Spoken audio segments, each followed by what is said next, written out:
दोस्तों नमस्कार। नमस्कार दोस्तों, बच्चों नमस्कार। आज की वीडियो को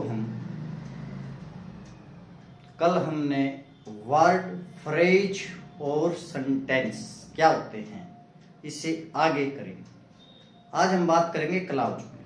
क्लाउज में भी क्या होता है, वाक्य का एक ऐसा हिस्सा जिसका अपना सब्जेक्ट और अपनी वर्ब हो, वो क्लाउज कहलाता है। एक वाक्य में दो या दो से अधिक क्लाउज हो सकते हैं। जैसे Ram did not go to school. Ram did not go to school because यहाँ पे क्या है, एक लिंकर है। बिकॉज ही वाज इल, क्योंकि वह बीमार था। राम स्कूल क्यों नहीं गया, क्योंकि वह बीमार था। अब यहाँ पे राम से लेकर इल तक एक ये पूरा सेंटेंस है, लेकिन इस सेंटेंस में दो क्लाउज हैं। Ram did not go to school, तो ये पूरे का पूरा क्या है, सेंटेंस है। और दूसरा क्या है, ही वाज इल, ये भी क्या है, पूरा सेंटेंस है। लेकिन ये दोनों आपस में यहाँ पे सेंटेंस नहीं है, सेंटेंस का पार्ट है। पहला पार्ट ये है जिसका अपना सब्जेक्ट और अपनी वर्ब है। Ram did not go, verb हो गया। Ram did not go to school, एक पूरा क्लाउज है, ये पहला क्लाउज है। क्या ये, फर्स्ट क्लाउज, जिसका अपना सब्जेक्ट और अपना वर्ब है। सब्जेक्ट और वर्ब होने से क्या होता है, पूरे का पूरा सेंटेंस। लेकिन यहाँ पे सेंटेंस नहीं है, एक वाक्य का हिस्सा है, इसलिए इस क्या कहा जाता है, क्लाउज को उपवाक्य। वाक्य तो है लेकिन वाक्य का हिस्सा है यहाँ पे। और दो क्लाउज को कौन जोड़ता है, लिंकर। बिकॉज यहाँ पे क्या है, दोनों को जोड़ रहा है। Ram did not go to school because he was ill. जब भी आप रीजन देते हैं तो बिकॉज दो क्लाउज को जोड़ता है, ठीक है ना। तो यहाँ पे पहला वाक्य क्या है, क्लाउज ये है, और दूसरा क्लाउज ये है। वाक्य का एक ऐसा हिस्सा, ऐसा पार्ट जिसका अपना सब्जेक्ट और अपनी वर्ब है, वो क्या कहलाता है, क्लाउज कहलाता है। एक वाक्य में दो या दो से अधिक क्लाउज हो सकते हैं, क्लाउजेज हो सकते हैं। दूसरा एग्जाम्पल देखिए, Rama is dancing. Rama dance कर रही है।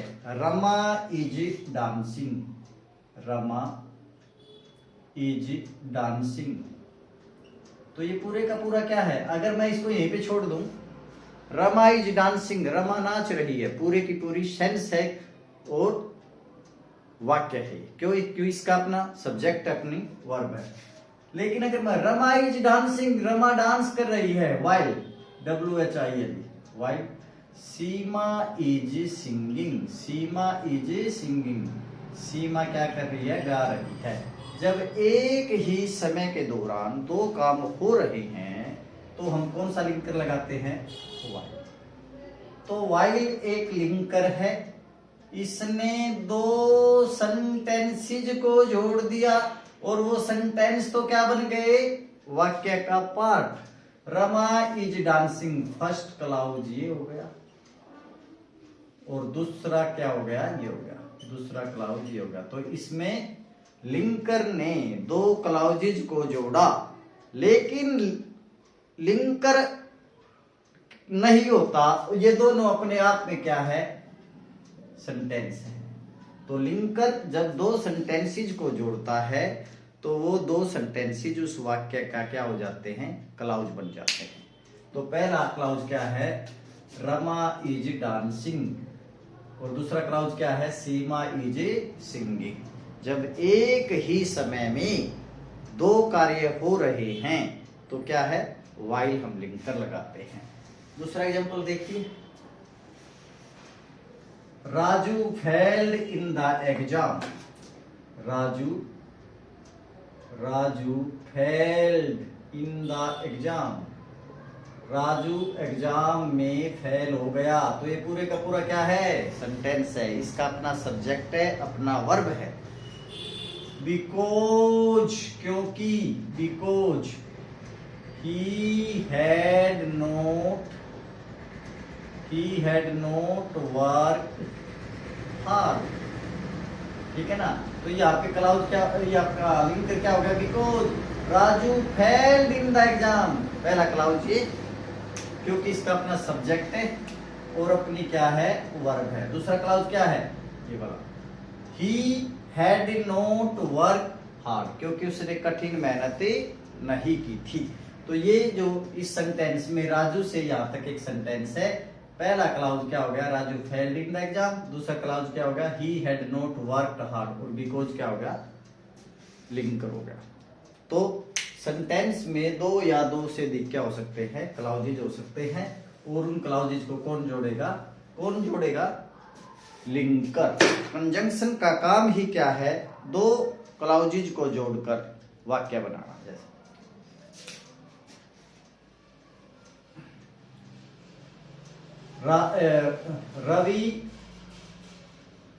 Ravi failed in his business, Ravi अपने बिजनेस में फेल हो गया। रवि अपने बिजनेस में फेल हो गया। Ravi failed in his business because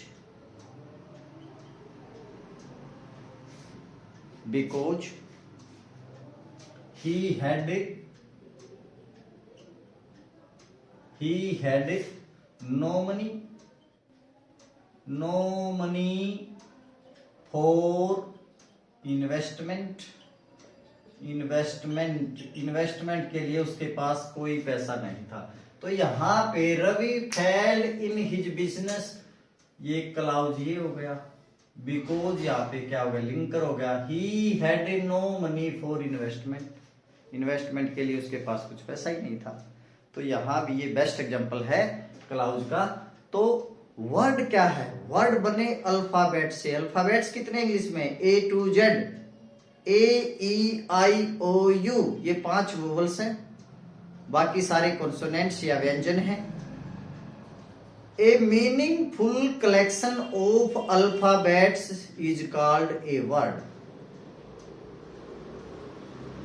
वर्णों के सार्थक मेल को शब्द कहते हैं।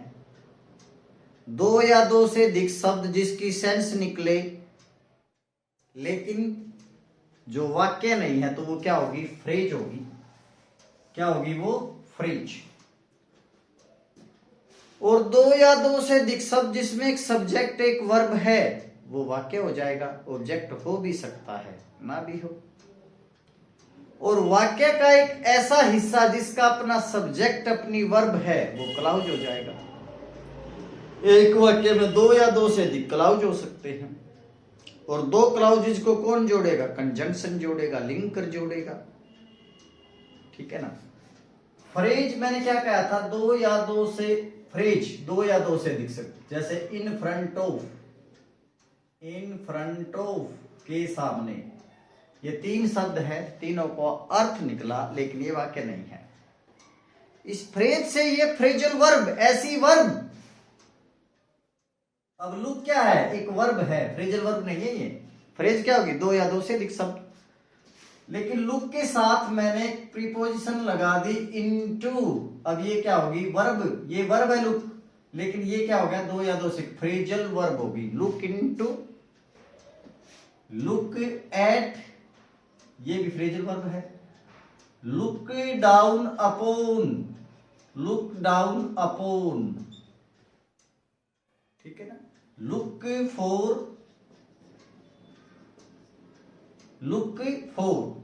तो ये जो है फ्रेजल वर्ब है।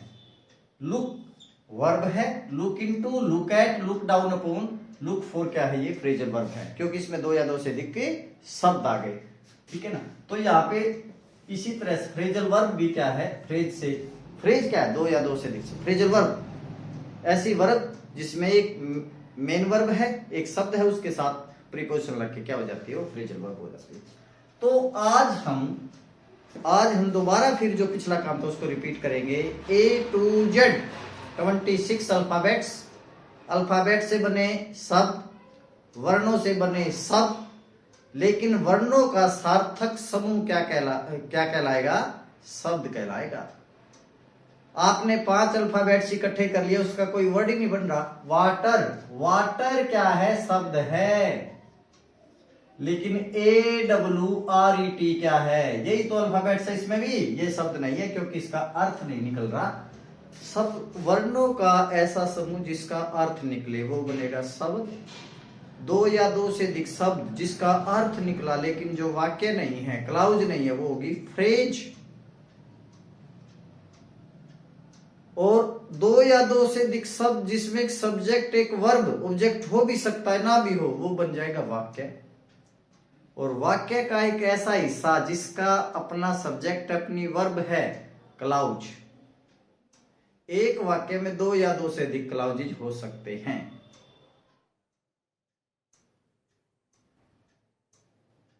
ठीक है ना। India lost the match because each and every player did not play well.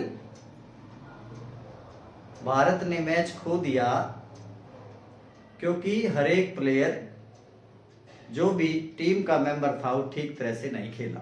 हर एक में क्यों? ठीक है ना। इसी तरह से Ram does not like you. Ram आपको पसंद नहीं करता बिकॉज यू आर डिसऑनेस्ट। तो पहला क्लाउज क्या होगा? Ram does not like you. दूसरा क्लाउज क्या हो जाएगा? You are dishonest. और इसको जोड़ा किसने? बिकॉज ने। बिकॉज। तो क्लाउज वो है जिसका अपना सब्जेक्ट अपनी वर्ब है। एक सेंटेंस में 2 या 2 से अधिक क्लाउज हो सकते हैं। तो दोस्तों, खासकर जो कॉम्पिटिटिव एग्जाम्स की बच्चे तैयारी कर रहे हैं, लर्नर्स हैं, अभी स्टार्ट किया है, अगर आपको हमारा ये वीडियो अच्छा लगा है, इंग्लिश को हमने अच्छे तरीके से कराया है, तो आप हमारे जो channel, YouTube channel classes Shri Shyam को लाइक कर सकते हैं, सब्सक्राइब कर दीजिए, शेयर कर दीजिए। और शेयर तो इतना कर दीजिए ताकि कोई ऐसा बच्चा जो बिना गाइडेंस के तैयारी कर रहा है और उसको इंग्लिश या मैथमेटिक्स या किसी भी सब्जेक्ट का डर है, उसका डर खत्म हो जाए। आपके एक शेयर करने से उस बच्चे का लाइफ बन सकता है। मैं फिर कह रहा हूं, अगर आपने मेरे को 2 या 2.5 साल फॉलो कर लिया तो कम से कम आपका डी ग्रुप, MTS या क्लरिकल आराम से निकल जाएगा। लेकिन patience, practice makes a man perfect, slow and study wins the race. और अपने आत्मविश्वास को बनाए रखो। ठीक है ना। लगातार काम करना है, एक भी दिन क्या है आपने चूकना नहीं है। और वो आदमी जो जीवन में इंग्लिश नहीं सीख पाए या मैथमेटिक्स नहीं सीख पाए, हमारे साथ जुड़ के आराम से इंग्लिश और मैथमेटिक्स को सीख सकते हैं, ताकि उनको कभी ये ना लगे कि हम मैथमेटिक्स या इंग्लिश को सीख नहीं पाए। Thank you very much. जय श्री श्याम, जय श्री श्याम, जय श्री श्याम।